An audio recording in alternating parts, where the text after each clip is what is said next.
కొన్ని ఆచారాలు, వ్యవహారాలు ఒకప్పుడు ఇది శాస్త్రీయంతంగా ఉండేది. కొన్నేమో ఫ్యాషన్ పెరేడ్‌లో కూడా నడుస్తున్నాయి. నాకు ఇది ఎందుకు నవ్వొచ్చింది అంటే, ఒకప్పుడు ఊర్లలో ముఖ్యంగా గ్రామీణ ప్రాంతాలలో పసిపిల్లలు ఉన్నారు అంటే చక్కగా అంటే నేను కులం పేరు చెప్పడము తప్పో ఒప్పో నాకు తెలియదు కానీ అప్పట్లో గొల్లలు, కురుమలు అని ఉండేవి.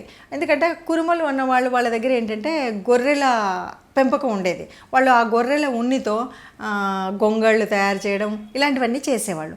వాళ్ళ దగ్గర మాత్రమే ఆ ఉన్ని ఉంటుంది. ఆ ఉన్నితో తాడు వడికేవాళ్ళు. ఈ గొర్రెలతో ఉన్నితో చేసిన తాడు ఏదైతే ఉందో దాన్ని పసిపిల్లలు పుట్టిన వాళ్ళకి తప్పనిసరిగా కాలు కట్టేవాళ్ళు. దీనివల్ల ఏ రకమైనటువంటి దృష్టి దోషాలు ఉండకుండా, ఏ రకమైనటువంటి అంటే మనకు అప్పుడప్పుడు గాలి ధూళి అంటారు కదా, ఇవేవి కూడా దరిచేరకుండా ఉంటాయని పసిపిల్లలకి కట్టేవాళ్ళు.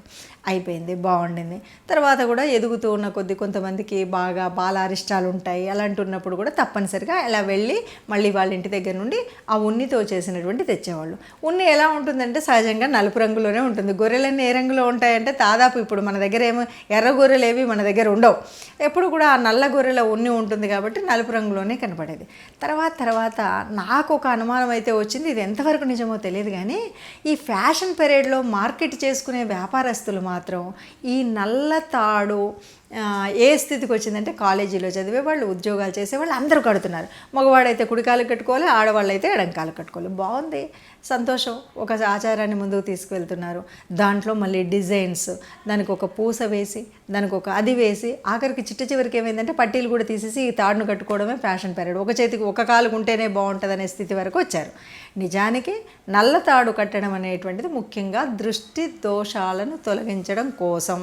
ఏదైనా గాలి ధూళి అప్పుడప్పుడు మనం ముడుపులు అవి తీసేసిన చోటు నుండి నడవడము, కొన్ని చోట్ల ఏవైనా వాళ్ళకి ఏదైనా చెడు జరిగినప్పుడు వాళ్ళకి ఆ యంత్రాలు మంత్రాలు తంత్రాలు కట్టినప్పుడు అవి పడేస్తుంటే వాటి మీద నుండి దాటడం ఇలాంటివి చేసినప్పుడు మళ్ళీ కొంత వీళ్ళకి అనారోగ్యం రావడం కానీ ఇలాంటివి ఉంటాయి. అవి లేకుండా ఉండాలంటే దాన్ని నిరోధించే శక్తి ఏదైనా సరే జుట్టుకుంటుందండి. ఆ జుట్టు ఈ గొర్రెలకు సంబంధించినటువంటి ఆ జుట్టును తీసుకొచ్చి తాడుగా పేని దాన్ని కట్టడం అనేటువంటిది ఉంటుంది. సరే, అలా కాదు అంటే నలుపు దారానికి కూడా కొంత శక్తి ఉంటుంది అంటారు. అది నిజమే. కాబట్టి నలుపు దారమో నలుపుదేదో కట్టుకోవడం.